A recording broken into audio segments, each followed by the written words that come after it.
pido a usted que por favor nos indique su nombre completo y su RUT. Como bien indica el ministro de Fe, mi nombre completo es Juan Sebastián Pacheco Barajas, RUT 20-284-245-3. Y hoy día les vengo a hablar de por qué, en mi opinión personal, creo que la Constitución debería integrar en mayor medida los términos de discapacidad y medidas afirmativas. En ese sentido, quería partir con una introducción de qué se entiende por Constitución. Ya se ha hablado hace mucho tiempo de que es un pacto social, de las condiciones mínimas que nos damos como ciudadanos para poder vivir en sociedad. Pero quiero recalcar que no es que nosotros tengamos que estar de acuerdo con todo, sino nuevamente son unos mínimos que nos permitan estar de acuerdo para que el día de mañana digamos, bueno, esta efectivamente es nuestra Constitución.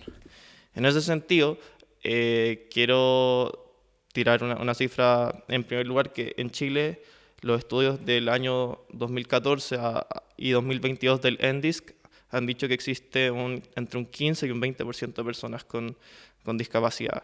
Por ende, ya no, este argumento de que son un grupo bastante minoritario es bastante discutible.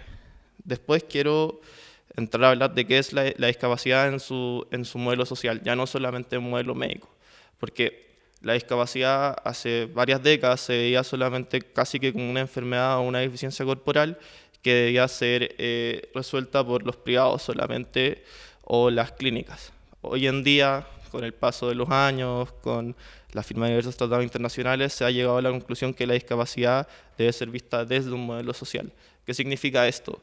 Que ya no solamente se involucra a la persona en tanto sus deficiencias o condiciones preexistentes, sino cómo ella se va relacionando con barreras sociales. Por ejemplo, el modelo social sería a cargo de lo que ocurre con una persona en silla de ruedas que entra a un establecimiento y cómo este establecimiento público, por ejemplo, se debe hacer cargo para que esta persona pueda entrar, porque si solamente existen escaleras, su acceso se hace bastante dificultoso. O una persona con discapacidad motriz grave, a la hora de querer trabajar a través de un computador, si la empresa no le otorga facilidades mínimas para realizar sus tareas, probablemente su desempeño medido respecto a una persona sin discapacidad no va a ser el óptimo.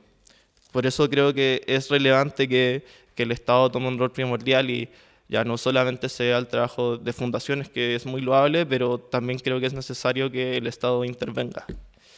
En ese sentido, también quiero referirme a un estudio del año 2014 que se refiere a los trabajadores estatales en los ministerios. La muestra fue aproximadamente de 57.000 personas y se llegaron a conclusiones, creo yo, bastante iluminadoras.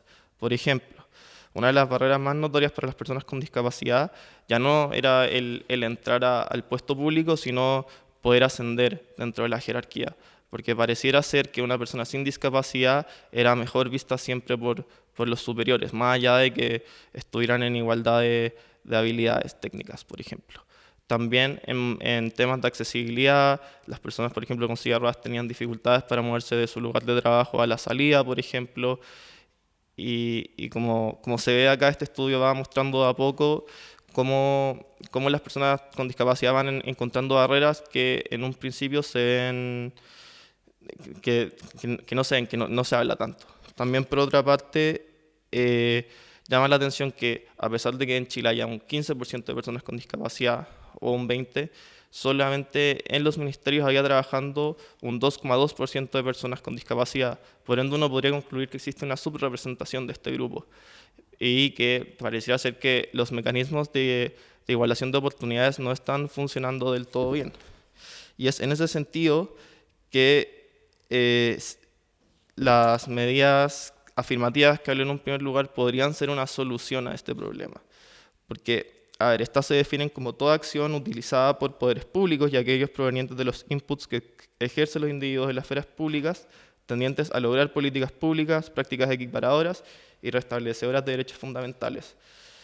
En otras palabras, las medidas afirmativas son mecanismos de igualación para un grupo vulnerable, que en este caso serían las personas con discapacidad.